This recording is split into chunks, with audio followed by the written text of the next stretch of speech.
We're going to go ahead and get started. As I stated, I have a lot of speakers that are traveling, and so just in respect of their time and their various itineraries, I'm not rushing you all, but I do want to try to adhere to the schedule as best as possible. So our next speaker is Dr. Daniels Paulin from Bethune-Cookman University. I think we connected via email or social media last year. He did participate in our panel discussion that we had, and so he is the chair of the psychology department at Bethune-Cookman University. He has some experience working at the state psychiatric hospital, and he has a story about the experience of being African American and Black mental health issues and how those are perceived and responded to. So I ask that you guys give him a hand as he comes forward. He's going to start with a video.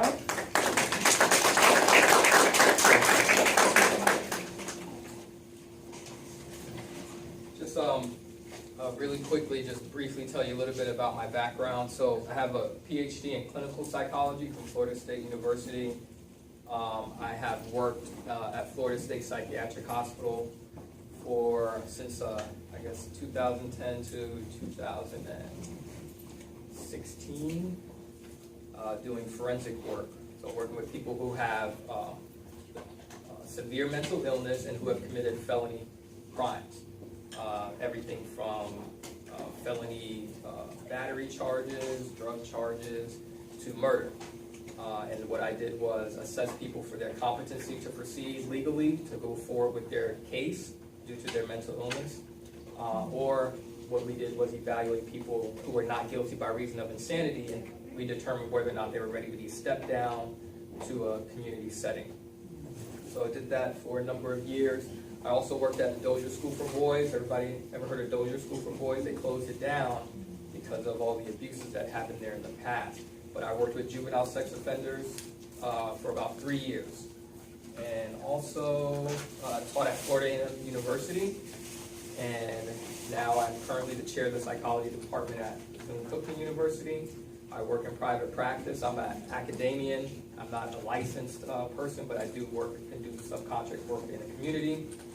I guess I would be more like a preacher than a pastor, because I assess people and then I send them on their way. It takes a lot of emotional reserve to help people deal with their problems, because it's a push and pull type of a relationship, and they don't always listen to everything that you're saying to do. You give them assignments, they don't do them, they just want to talk, but you have to do some work as well. So what I'm going to talk about today is my research. What I study is suicide and eating disorder behavior among individuals of African descent. I'm going to strictly talk about suicide among Black men. And what I really study is acculturation and psychopathology. So I study as individuals of African descent, as Black people, acculturate and integrate into the larger society, and we lose our traditional cultural value system. We become at risk for pathological behavior that's not traditionally found in our community. So for example, the trauma that Black people went through when they were brought over and enslaved. We weren't killing ourselves. On the journey over, people tried to escape that oppression. But when we were here and we were being burdened and involved in chattel slavery and Jim Crow South laws, we weren't killing ourselves. But today, we're seeing an increase in suicide, particularly among Black men. So that's what I'm going to focus on. What are some of the mental health issues among young Black men? Because the risk is from our children to young adults.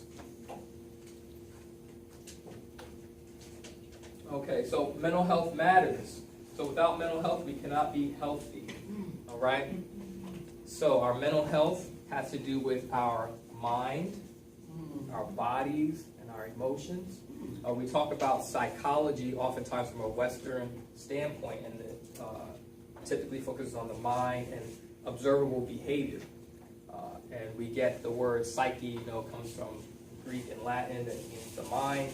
But the Greeks actually studied a lot in ancient Egypt, which we call ancient Kemet. And in Kemet, the psyche was the soul. So it was like a soulcology. It was about the mind, body, and spirit, the things that we can't see that affect us every day. And so I hear this today, and it's kind of like a reemergence of our African minds and culture. And so what I study is what are our cultural values that will help us be mentally well. And so, church has always been a part of our community. And as we integrate, oftentimes we are moving away from that. We're becoming more materialistic, especially our men.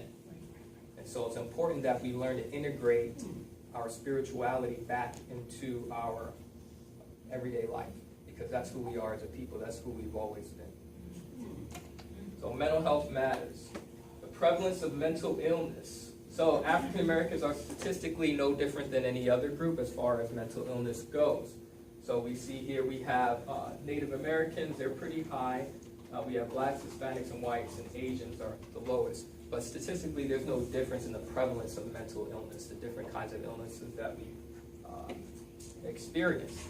The difference occurs when we take the different routes of treating it, or rather not treating it. So as black people, we typically don't treat our mental illness. We don't talk about that. We just say we're stressed, and that covers everything. You can be depressed, suicidal, bipolar, schizophrenic, you just say I'm stressed. You could be physically ill, and you're just saying I'm stressed. But we don't admit to anything more than that typically. So how do mental health conditions affect the African American community? These are some of the common ones. Major depression, attention deficit hyperactivity disorder, young black boys diagnosed, some say overdiagnosed with ADHD. We have suicide among young African American men, and post-traumatic stress disorder, because we are often exposed to violence in our communities, at home, domestic violence. And so these are traumatized children going to school. Right? And as a side note, I don't know if I want teachers to have guns with my child who is traumatized and may have some mundane confrontation with the teacher who's packing heat. And black or white. Because black teachers will pull out a gun too on a young black student. So we know we all have had teaching is a stressful job. And sometimes teachers are not well either. So I don't know if I want them having guns. I might homeschool my two boys. I have a 4-year-old and a 10-year-old, but if they start making that standardized, I might have to look for other options. So oftentimes we don't talk about mental illness, especially men. I want to show a different type of a trend that's been occurring. Vision insurance can be hard to understand. What's covered, what's not. At VisionWorks, we take hundreds of appointments, including Davis Vision. Allow us to help you get the most from your insurance. Just a day after Kid Cudi's courageous admission of depression and suicidal thoughts, black men are flooding social media and sharing their experiences with mental illness under the hashtag #YouGoodMan. In a Facebook post, the hip-hop artist and actor said that he felt ashamed about what he needed to share, to be a leader and hero to so many, while admitting, "I've been living a lie." The artist, whose real name is Scott Mascuti, said he checked himself into a facility on Monday, and that if he hadn't, he would have done something to himself. Since the hashtag started, black men and some women took to Twitter to share their thoughts and feelings on the topic. Okay, so that was just really brief, and I think that's very powerful that we have these artists that are willing to come out and talk about their mental illness.